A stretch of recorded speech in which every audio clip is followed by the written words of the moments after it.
NSA Ajit Doval आज Tajikistan के Dushanbe के लिए रवाना होंगे, जहां वो एससीओ यानी शंघाई कॉरपोरेशन ऑर्गेनाइजेशन की मीटिंग में शामिल होंगे।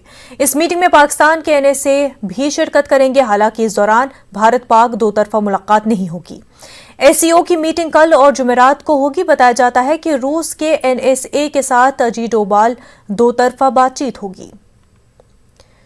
दिल्ली से हमारे नुमाइंदे शैलेंद्र वांगू हमारे साथ जुड़ चुके। Shailendra Wangu, Ajit Doval Shanghai corporation meeting में शिरकत करने जा रहे हैं। बिल्कुल मुनाज़, आपको बता दें कि अब से कुछ देर बाद रवाना होंगे अजीत डोभाल ताजिकिस्तान के शहर दुशांबे के लिए जी। और वहां पर वो एससीओ के समिट में शामिल होंगे, जहां पर बाकी देशों के एनएसए जो एससीओ सदस्य मेंबर कंट्रीज हैं, उनके एनएसए भी इस बैठक में शामिल होने जा रहे हैं। और ये बैठक 23 और 24 तारीख दुशांबे में चल रही है। कल ये बैठक शुरू होगी।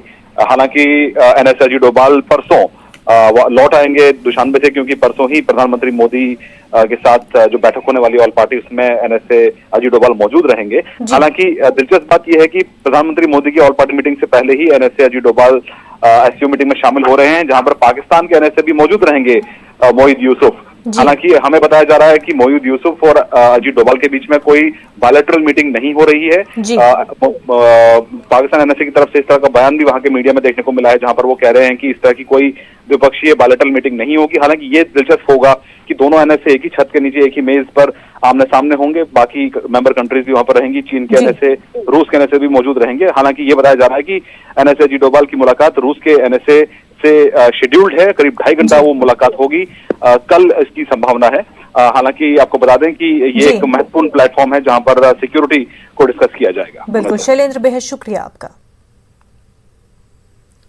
राहुल गांधी मीडिया से खिताब कर रहे हैं, सीधा रुख करते हैं।